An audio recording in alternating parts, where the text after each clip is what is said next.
მივესალმებით ჩვენ საქმიან აუდიტორიას და დღევანდელი ჩვენი შეხვედრის თემა იქნება მასშტაბირება.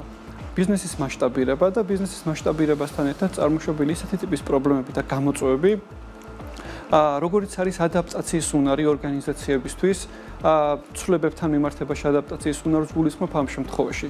გარდა ამისა, ისეთი ტიპის გამოწვევები, როგორც არის როლებისა და პასუხისმგებლობების კარგად გააზრება და აქედან წარმოშობილი ბიუროკრატიული და გაუმართავი ბიზნეს პროცესები, რაც ჯამში იწვევს მიწოდებასთან დაკავშირებული ან და დაგვიანებულ, ან და არაპროგნოზირებად ვადებს. დღევანდელი ჩვენი შეხვედრის სტუმარი არის ჩემთვის ძალიან ახლობელი კომპანია და ძალიან კარგი მეგობარი ილია რევია და კრისტალის აღმასრულებელი დირექტორი ილია, გამარჯობა. მოგესალმებით. მიხარი რომ ჩვენთან ხარ. მადლობა. ეს ძალიან მიხარია რომ დამპატეჟეთ. კი ბატონო. მოკლედ, ნინიმაც გახსნისას აღნიშნა, რომ ექსენის რუბრიკის მიზანი არის ის, რომ აღმასრულებლების პერსპექტივიდან ვაჩვენოთ ჩვენ საქმიან აუდიტორიას ის გამოწვევები, რომელსაც ორგანიზაციები მასშტაბირებასთან ერთად ახორციელებენ ხოლმე. პირველი კითხვა, სანამ ესეთი დეტალებში ჩავიდოთ და თქვენს პრაქტიკულ გამოცდილებას გავაზიარებდეთ,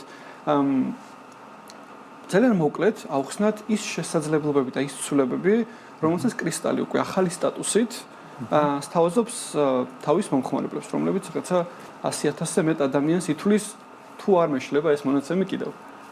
მონაცემი არ გეშლებათ ნამდვილად 100,000-ზე მეტი მომხმარებელი გვყავს ქვეყნის მასშტაბით. ჩვენთვის ყველაზე მნიშვნელოვანი რაც არის, რომ არა მხოლოდ საკრედიტო პროდუქტების შეთავაზების საშუალება მოგვეცა უკვე მიკრობანკის ლიცენზიასთან ერთად, ეს არის ტრანზაქციული საბანკო პროდუქტები, ეს არის შემნახველი პროდუქტები, ანაბრები, დეპოზიტები, უპირველეს ყოვლისა ეს რა თქმა უნდა შემდგომ უკვე კონკურენტუნარიანობაზე აისახა ორგანიზაციის და ამასთან ერთად უკვე ის, რაზეც ახლა აქტიურად მუშაობთ, ეს არის ციფრული არხების განვითარება, ხო? იმიტომ რომ სანამ მიკროსაფინანსო ორგანიზაციები ვიყავით, შედარებით მოკლებულები ვიყავით ამ შესაძლებლობებს, ახლა უკვე ასე რომ ვთქვათ, მაღალ ლიგაში გადავედით ფინანსური ინდუსტრიის და ვცდილობთ რა მაქსიმალურად დავეწიოთ და ალაგ-ალაგ გავუსწროთ კიდეც. კი, წარმატებები და აქედან რომ მინდა შემთხვევით ვისარგებლო და ბატონი არჩილი მოვიკითხო. კეთილი. კონკურენტუნარიანობა ახსენეთ. და შემდეგ კითხვა სიდიაში ამასთან დაკავშირებულია და ექსენის ერთ-ერთი მიზანი და სადაც ორგანიზაციებს ვეხმარებით ხოლმე არის ადაპტაცია მაღალ კონკურენტულ, ცვალებად, დინამიურ და турბულენტურ ბაზარზე, რომელშიც კრისტალი აქამდეც იყო და ეხლა როგორც ახსენეთ, სხვა ლიგაშიც დაიწყო მუშაობა. აი, მაინტერესებს ილიას, როგორც აღმასრულებელის პერსპექტივით, როგორ უყურებთ თქვენ აი ამ ადაპტაციის უნარს, ეგრეთ წოდებულ agile ტრანსფორმაციას, აქ არ გულისხმობ agile-თან დაკავშირებულ პარადიგმულად მცდარ მიდგომებს, ახლა კი ვიცით ჩვენ ეს რომ რაც ეს ცერემონიები და მსგავს მეთოდებს არ გულისხმობ. ან უნარს, ორგანიზაციის უნარს იყოს მოქნილი. აი ამას როგორ უყურებთ, ეს იქნებოდა ძალიან საინტერესო. ხო, პრინციპში ერთ აზრზე ვართ აქ, ანუ ჩემთვისაც agile არა, მეთოდოლოგია ეს არის უფრო პრინციპები და ფილოსოფია, მოდი ესე ვთქვათ, მიდგომა თუ როგორ მუშაობთ, ხო, როგორ მუშაობთ მათ შორის უპირველეს ყოვლისა კლიენტებთან, მერე უკვე პროდუქტებთან, მერე უკვე რა ვიცი, გარე სამყაროსთან თუ სხვა დაინტერესებულ მხარეებთან, ხო?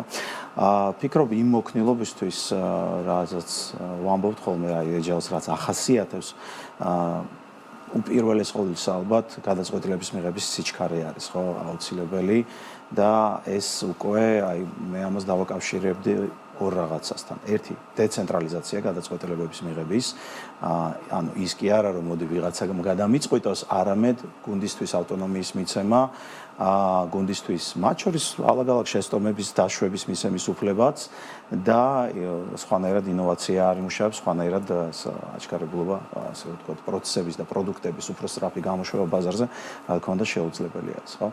ეს თავის მხრივ ოღონდ იმასაც ნიშნავს, რომ ძალიან დიდი პასუხისგებლობას გადმოდის უკვე უშუალოდ გუნდის წევრებზე და აი პასუხისგებლობა არის უკვე მეორე მხარე ამ ავტონომიის. კი, და ის თვითონ ჩემი შესავალი ნაწილი სცენარი ზუსტად ის არის ხოლმე, როგორ ვაკეთებთ აი აღსრულების ფაზას, ანუ ვიწყებთ საერთოდ რა გვინდა, რატო გვინდა, რა გამოწვევები გვაქვს, როლები და ესე ჩავდივართ. და ჩემი შემდეგი კითხვაც არის ის, რომ ბუნებრივია ახალ სტატუსთან ერთად მომხმარებლებს უფრო მეტი ფართო სპექტრის სერვისების შეთავაზება შეგვიძლია თქვენს ახსენეთ ესენი. მინდოდა მეკითხა აი ამ დეცენტრალიზაციის პირობებში, დელეგირებისა და ავტონომიის მინიჭების პირობებში. რა მიდგომებით, ან ტექნოლოგიური მიდგომებით, ან მართვის მიდგომებით ან დანერგეთ, ან იყენებთ, ან გააძლიერეთ მომხმარებლებისთვის ეგრეთ წოდებული time to market, ანუ მიწოდების აჩქარება, იმიტომ რომ ესეთ კონკურენტულ გარემოში სისწრაფე ვიყო ჩემს კონკურენტზე სწრაფი და უფრო მეტი ღირებულება მივიტანო, ხო, კრიტიკულად მნიშვნელოვანია. და იგივე ეს რაღაცა ტრანსფორმაციული ამბების ბენეფიტიც ერთ-ერთი ეს არის. აი თქვენ ნაწილში ეს როგორ არის?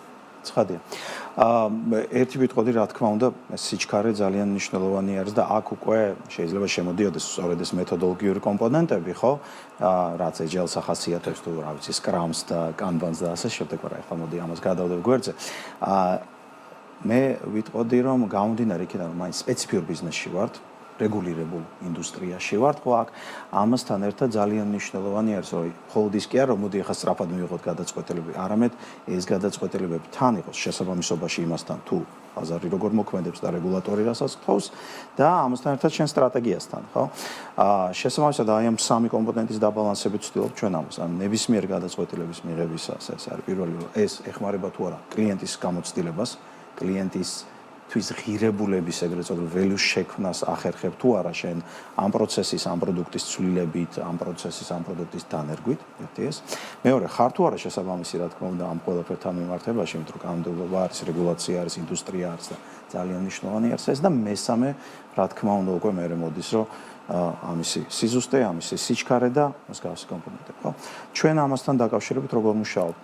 ეს არის კროსფუნქციური გუნდები ძირითადში, ნუ იგივე შეიძლება ამას დავარქვათ Scrum team-ი იქნება თუ ასე შემდეგ, სადაც ყველა შესაბამისი როლი ერთვება, ცოდნის გაზიარება, მაქსიმალური ტრანსპარენტულობა, ownership-ი, ეგრეთ წოდებული კუთვნილება, რომ ეს ჩემი პროდუქტი არის, ჩემი პროცესი არის და ეს ვიღაცამ კი არ დამიკვეთა უბრალოდ მეც მინდა ამას ასე რომ ვთქვათ, წვლილი შევიტანო ამის წარმატებაში, მაქსიმალურად ასე რომ ვთქვათ, უკვე მე ამ ტრანსპარენტულობასთან, გამჭვირვალეობასთან ერთად შემოდის აჩქარება, ავტონომია, გადაწყვეტილებების მიღების, რომ არ დავრბივართ ისე და ისე რაღაც პირამიდაზე, ორგანიზაციულ პირამიდაში, რომ მოდი ახლა სანამ CEO ან დირექტორი რაღაცას არ მეტყვის, მოდი დაველოდებ იმას და მესამე უკვე აი აქ შემოდის, როგორც თქვი, პასუხისმგებლობის პრინციპები, ხო? შენია, რახან შენ გეკუთვნის ასევე შენიღებ ამ გადაწყვეტილებებს და ამითი ეწყობა იდეაში, მოდი ვთქვათ რა, agile-ის ძირითადი პრინციპები ეს არის კიდეც მათ ფილოსოფიის პრინციპები.